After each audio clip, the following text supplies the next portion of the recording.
Straight into your boot camp, your voiceover. Yeah. At what point did you know that your voice was going to start paying you millions? I intentionally said millions. Yes, because it did for me in 2013. I didn't know it was going to. But that was your first experience? No, I've been doing voiceover on the ground. Oh, okay. So the first experience was that College Tech has inspired me a lot. I mean, I'll say it anywhere. It was probably the only one I saw that I was doing it the way I would want to do it. And so I moved close to him, go to see him when he's doing productions and all of that. And there was a time we needed a voiceover artist for a program in the church, and we're going to pay this amount that it will not collect. So I told the leaders, let me do it. I said, can you do it? Let me go and try. I voiced it, they loved it, and that was it.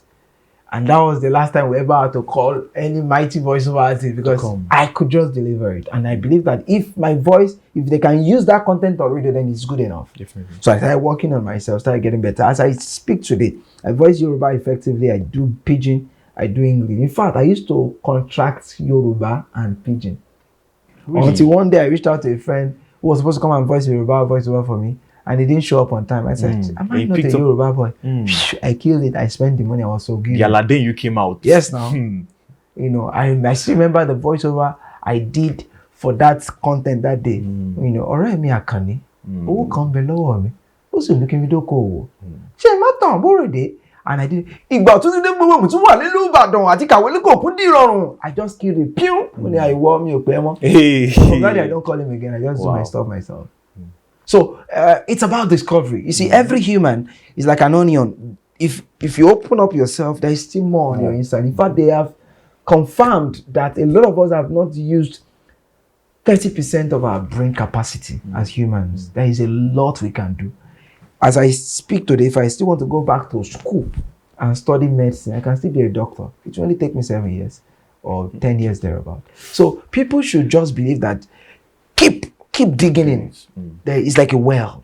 You can't exhaust what God has invested in you. You are great.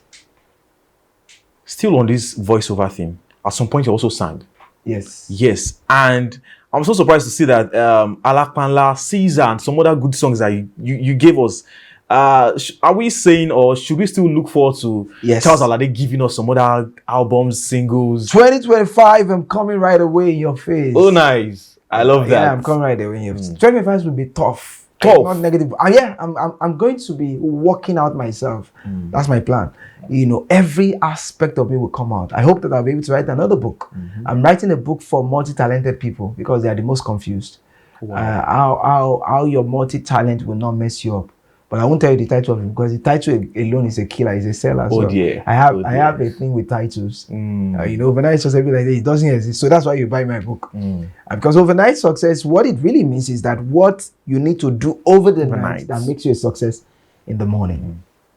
So speaking about overnight success, while I was going through it, there were some excerpts that got to me. I mean, the excerpt is you were talking about no one will be given the award for. Yes. Who is Nami Suffer Pass?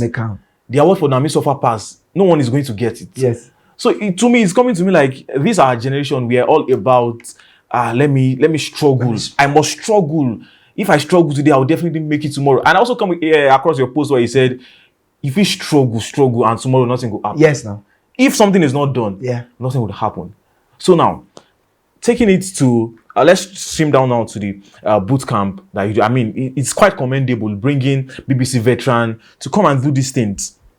If you are sat down, or if you were being comfortable as the head of stations, do you think you would have still gotten this strength and capacity that you have today if you had stayed on radio? I like what I mean. That's exactly what I'm saying.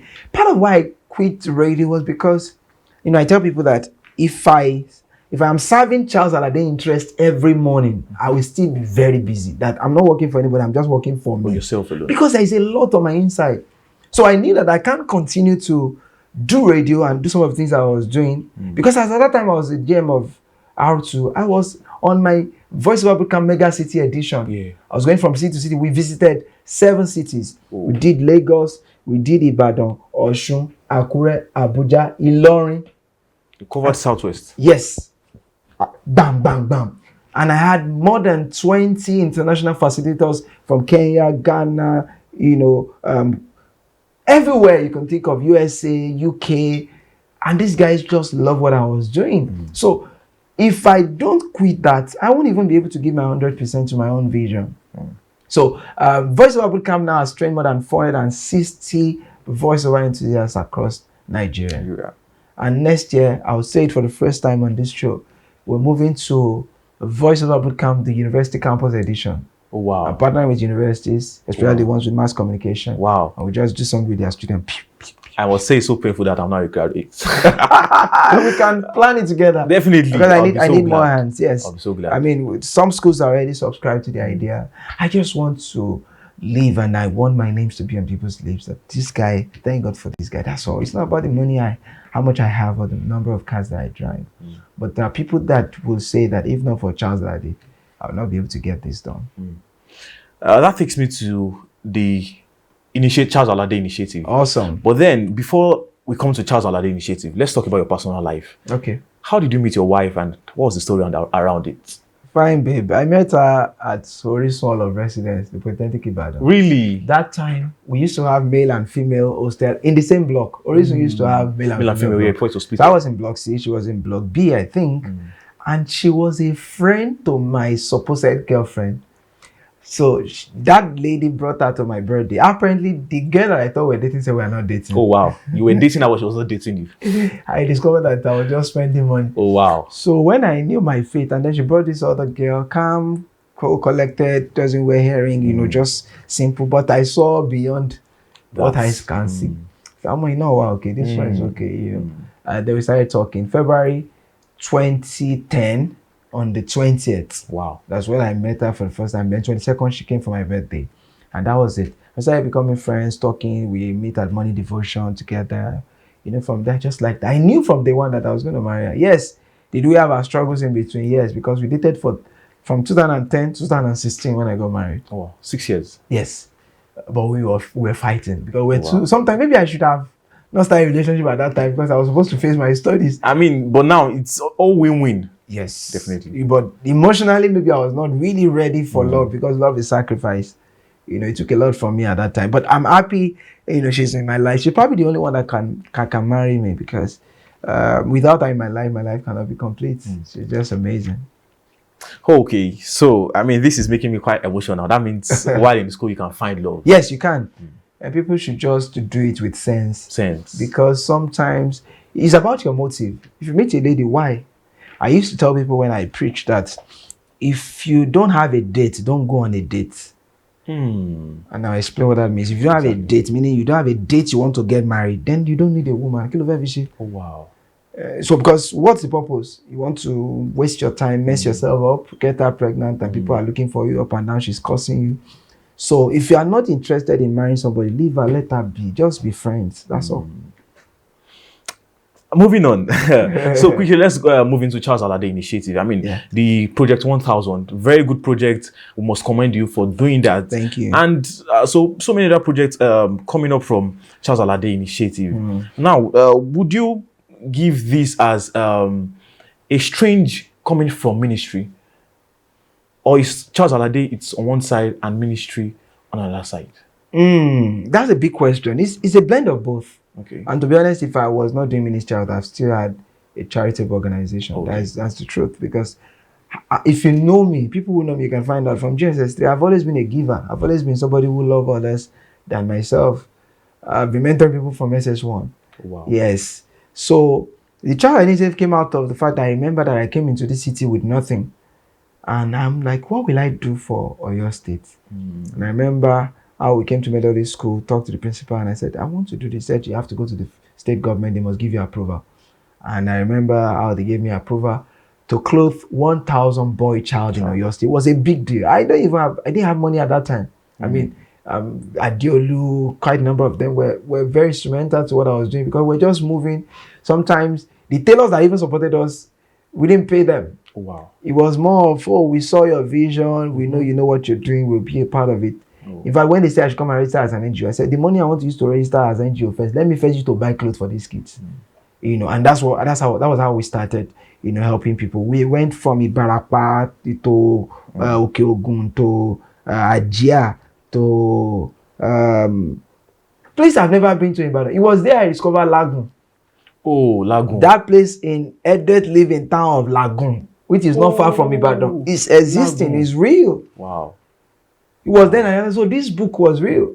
I mean, the road to that place is amazing. I don't want to say otherwise. So, but seeing the joy in the face of these kids, because some of them, they said it was the government that unpicked the student that we were going to clothe. The ones whose trousers torn, because we realized that their clothes was affecting their self-esteem. Yes. And for that reason, they were not coming to class. Yes. So by the time we got them those clothes, they gave more attention to studies, and they're improving their performance in school. Okay, so now let's talk about ministry. Right from the beginning, your onset, did you ever thought of it, or did you know you were going to end up going into ministry full time? To be honest, I don't like the idea of full time because I saw my dad struggle in ministry, so I didn't want to. I just wanted to serve God. I just wanted to assist a pastor, and I've done that all my life. The last place that I was just sent forth from, I served for 14 years with one pastor. It's not a joke. Wow. If you subtract 14 years from some people's life, what is left? So I've always been a servant. I've always loved to serve. I've always loved to follow other people's vision to ensure that what they are doing works well. So I never wanted to be a set man. But after I prayed, I realized that God wanted me to be more.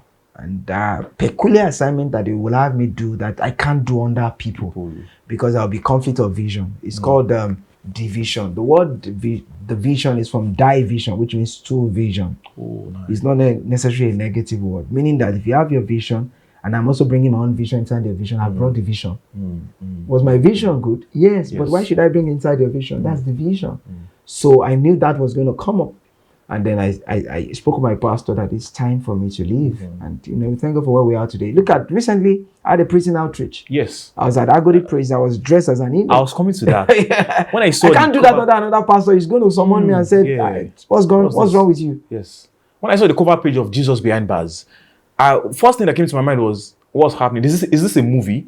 Then later on, I saw your post that this was how it came to life and the likes. For me, it was a very good one. I mean, we know that people go to prisons to do these things, evangelism and the likes. But yours came strange, right? Strange, yes. Jesus Behind the graphics. And also kudos to your editor. Crazy guy. When I saw your post also, I was wow that this was a good one. The first post I made, everything I do is inspired by the Holy Spirit.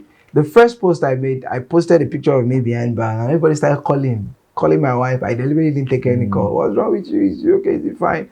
And I commented with my phone and said, oh, this is the PA. We are on the matter. Wow. People like, this is why I like it. And when we got to the prisons, there are over 1,600 people in that place. Wow. You may want to know. And we ministered to them. And, one of the things that God helped us to do was to help those who are in one cult group or the other. Yeah, and ask them to come out, and they did. And they will pray for them, broke the power of, darkness over their life. We also ministered to people who had grace for ministry. Pastors in prison. Lay hands on them. Minister salvation. It was something I would never forget. And I will still do it again if I have the opportunity. Quickly, let's touch being a media agency, being a member of Advertising Regulatory Council of Nigeria. Advertising for you, is it now the sugar? Should I say the sugar, or is it the sweetness? The bread and butter, sugar and tea of media. All right. Without advertising, media stations should go and close. There's nothing they are doing. Because they can't continue, can't sustain it. But for you, would you have said if you had gone, or was it like a process, like from moving from being an OAP to being a producer, a stations manager, and then advertising? Good. And that will make me say this, which will also help any radio presenter listening to me right now. You see that thing where they tell you to go and market and you say, I'm not a marketer, I'm an OAP. You will suffer.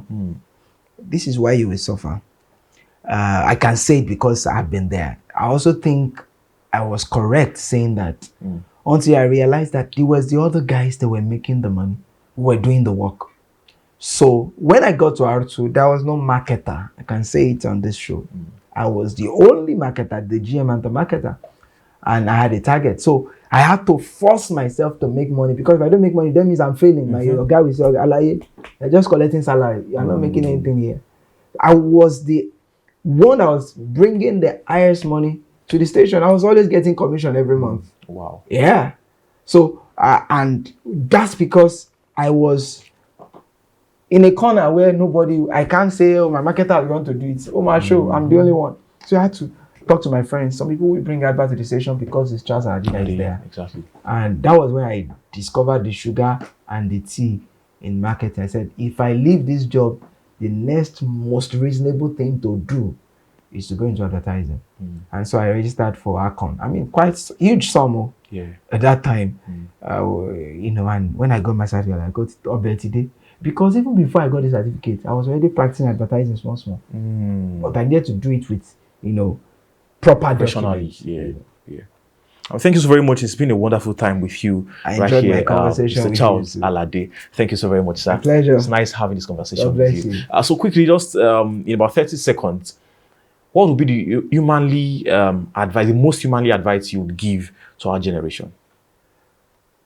If you're a young person hearing me right now, I beg of you, if you have access to any great person who is willing to take you along, do all your best to cherish that relationship.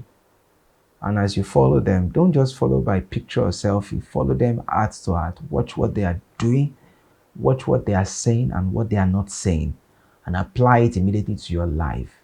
And ensure that you do not leave this world uncelebrated. Thank you.